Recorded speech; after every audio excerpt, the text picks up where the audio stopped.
Hi everyone, my name is Amanda Ravetta. I'm known as Luke and Eli's mom around Rockwall. And the Pregnancy Center asked me to come live on their page and explain why I support the Pregnancy Center.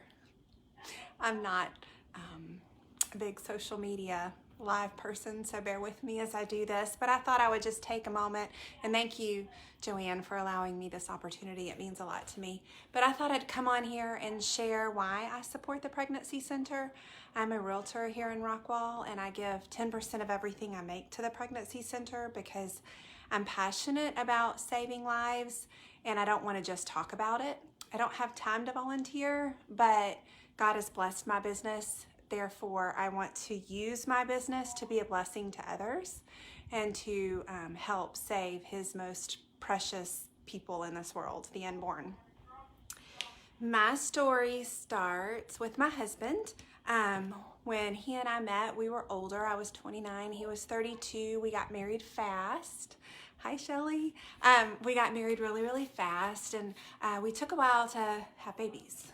It wasn't us taking a while. It's just the cards we were dealt. We didn't go through infertility or anything, but we were close to looking into that. So first we had Luke, and I think I was 33 or 4. I should have done this math before I came on live. This isn't stuff I tend to remember. And he was great. He was wonderful. We wanted to have kids 2 years apart, but again, in God's timing, not ours. So it took a little while till we could get pregnant for the second time. I was 36. I had always heard that if you're 40 and pregnant, your risks for Down syndrome are much greater. It wasn't until we were in the OBGYN's office where he told us that it was 35. But we feel like if you're going to help us bring a life into this world, then you should also love life and support life. So before we selected our OBGYN, we were made very sure that he was pro-life. So fortunately, he was. So we did not know that the second child I was growing was going to have Down syndrome.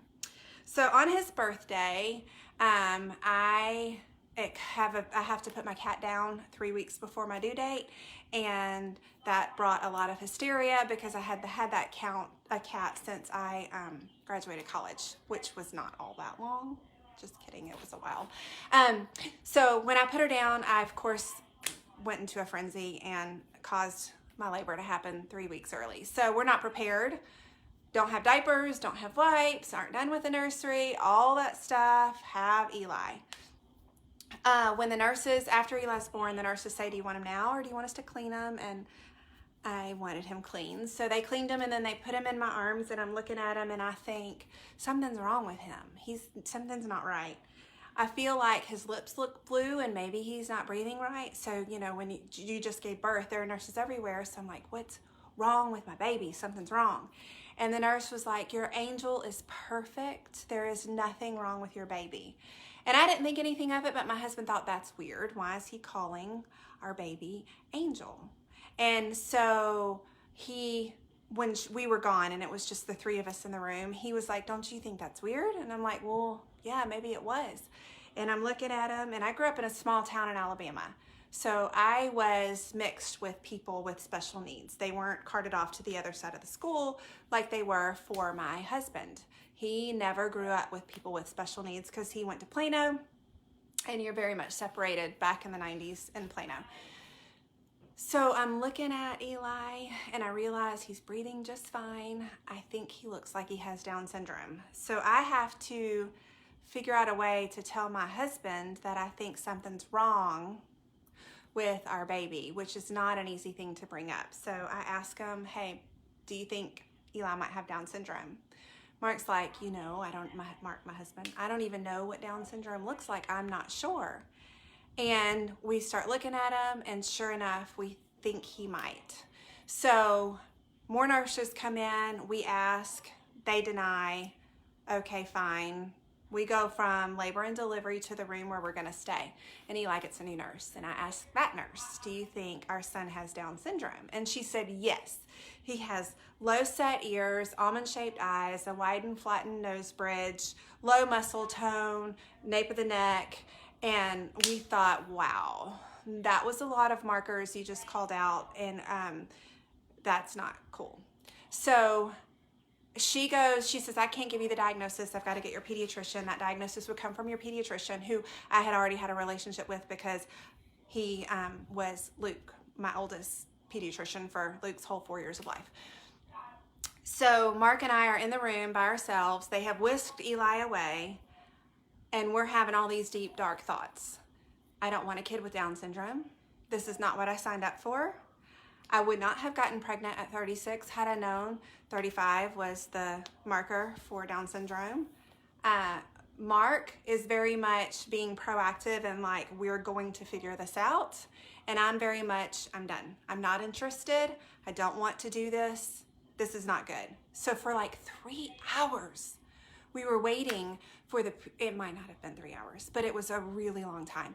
We were waiting for the pediatrician to come in and find out if our future was bright or dim. And the pediatrician comes in, and he comes in with a poem, and he reads the poem, and it's called Welcome to Holland. And if you've Google it, it's a great poem, but it's about you're planning a trip to Rome, and you're going to Rome where all the high fashion is and all the designer handbags and designer shoes, and the plane takes a detour and you wind up in Holland where there's windmills and tulips. Not quite the trip you were looking for, but there is still very much beauty in windmills and tulips. I love that poem now, but at the time I thought my doctor could kiss it. Was not interested in hearing his uplifting story of how Down syndrome was going to be okay. But he did a phenomenal job at telling us wonderful, wonderful things about people with Down syndrome. However, when he told us, I'm 99.9% sure your son has Down syndrome, I was still in the bed. I put the covers over my eyes and I cried the loudest cry I've cried to this date. And I'm sorry if I get emotional because I still have guilt from the feelings I felt on my son's birthday. And I'm real honest about this depression I went in because I am happy. I don't get down. I'm sure I'm moody. I mean, everybody is. Things frustrate me or whatever. But to stay down, that's never happened. And I was down. Friends were calling saying, hey, I want to come see you. I want to come visit you. And I thought, just go to a funeral home where a funeral's happening. That would be more fun. We are miserable here. I can't pick myself up. I can't stop crying. I don't want this person in my life. And truth be told, it took me a while to admit it. I wonder if I could put him up for adoption and if someone would want to adopt him because I was that devastated. Now, I'm going to end this sad note with my beautiful boy. You're going to get to see him because he's amazing. And I want to tell you that now because this sounds so awful. Okay, so we're 2 or 3 days in the hospital, and I'm trying to love my son. I'm thinking about the son I thought I was going to have and looking at the son that's right here in my arms and trying to figure out a way to be okay with it. I can't. And it's time for us to leave. And we're just about to walk out of the hospital and be a special needs family forever. There's no going back. And my husband and I just look at each other with our last moments of just the three of us. And we both agree that we need to fake it till we make it. Look, we're not going to walk out of this hospital room and be sad. We might feel sad, but we're not going to act sad. Because you know how like in high school when your boyfriend or girlfriend leaves you and you're heartbroken, but you go back to school tomorrow all happy because you can't let them know you're sad. And then eventually you actually are happy and don't miss that person. So that's the tactic we were going to try. Fake it till we make it and hope that soon our hearts would feel what our faces were saying. So we're walking out of the hospital and one of my best friend's sisters comes running in. It's a Sunday. Comes running in with a Bible in her hand. And she said, hey, can I talk to you for 1 second? This is weird. I've never done anything like this before, and I hope you don't think I'm crazy. But God laid it on my heart to share a Bible verse with you. And she drove all the way from Keller to Plano to do this. We won't talk about how quick she was driving because she got there pretty close after 12 when church is over. And she shared with me the part in the Bible where Jesus is walking with a man, and across the street there's a blind man, and the man walking with Jesus says, "Who sinned to cause this man to be blind, the man or the man's parents?" In the back of my head, I kept thinking, which sin did I commit that was this awful to warrant this kind of punishment, to have a kid with Down syndrome? And I'm recounting all the things I've done that I wished I wouldn't have done, and which one of those God saw fit to punish me over. And so when my friend comes in and she reads this to me, and Jesus' response is, "Neither this man nor his parents sinned, but I caused him to be blind so that glory could be seen in him. My glory could be seen in him." And at that moment I decide, okay, fine.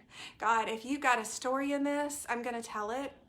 And if you can use this to bring people to you or to create good somehow, I will suck it up. I will figure out how to get through this depression, and I will be used in the way you want me to be used. So we left, and it wasn't all roses immediately. I mean, it took a good year for me to not go down into the slumps. I mean, for the most part, I was happy, but I would have moments where I'd sit in my closet and cry. I mean, as moms, especially during COVID, we probably are all doing that to some degree, but that wasn't normal for me. And so that's where I was at. But now he's awesome. Now we've had so many opportunities. I'm involved with Texas Right to Life to some degree. And there was a law before the House of Representatives saying that you can't be discriminated against if you have a prenatal diagnosis, and you can't be aborted because of a prenatal diagnosis. And my family of 4 went down there, and at 12:30 we testified as to why we love our son and why we would not want him to not be here. So I've always been very pro-life, but I had never had dark thoughts. I had never been able to possibly relate to someone in despair or someone who was hopeless until I myself was in despair and I myself was hopeless. So I feel like God wrote this story for me so I can relate to that mom who has absolutely no idea what to do next, because that was me. And I love the pregnancy center because they are a source of hope. Something I didn't tell you, I run a club for Dallas for kids with Down syndrome's families, and it's just like a little social club so we can get together and have play dates and stuff. And moms talk about our prenatal diagnosis and how it was, the news was delivered, and did you know why you were pregnant, or was it a surprise, and all that stuff. And it is shocking the amount of friends I have whose doctors made the moms feel guilty if they didn't want to abort their kid. And it is now a mission of mine to say all of that desire to not have that person in your life is because you don't know that person and you don't know what that person is like. And doctors are giving information that is old and outdated about their future. And just watch me raise Eli, and it's so fun to go into our restaurant, and we have so much fun. There is so much love in my family. Luke and Eli are like peanut butter and jelly. They love each other so much, and when we go into a restaurant and families stare at us, it makes me so happy because you're seeing us interact with someone who originally I didn't want. And now I wouldn't, if I could take Down syndrome away, I would not take Down syndrome away. So I support the pregnancy center by giving money because I don't have time to work for them. I'm just too busy, thankfully, as a realtor. And I know that their values are my values. And by supporting them and giving them money, I'm able to directly impact what to me is what I'm most passionate about, saving babies. I don't like the ignorance and the stigma that comes around someone with Down syndrome. And I know that there are ways to prevent that. And the pregnancy center is a quick, frontline way to be hope to a mother who is probably getting bad advice somewhere else. And my money helps the pregnancy center be a beacon. And if I can share this, thank you, Paul. If I can share this with everyone, then maybe it validates the awful feelings I felt on Eli's birthday, because it can still eat me up. I mean, I just gave birth. I should love that person and be already willing to lay down my life for him. And instead I had thoughts of, how can I get rid of him? Not that I would have aborted him, but I maybe would have pre-planned an adoption. I don't know. You don't know what you would do until you're in that situation. But now I know that was utter ignorance. And if I can save someone else from that, then it was worth it. Thank y'all so much for watching. Eli has a page, Raising Eli, if you want to watch us raise Eli or Eli raise us. I don't know. It's pretty awesome. Something else I wanted to say, which could have gone earlier in my spill but didn't. A lot of people like to say special needs kids are given to special parents, which I don't think is true, because people with Down syndrome are aborted 67% of the time in America. So that's not special parenting. But I do believe special needs kids are given to special siblings. And Luke is a new person because of Eli. Before Luke realized Eli was different, he was already the compassionate one at school.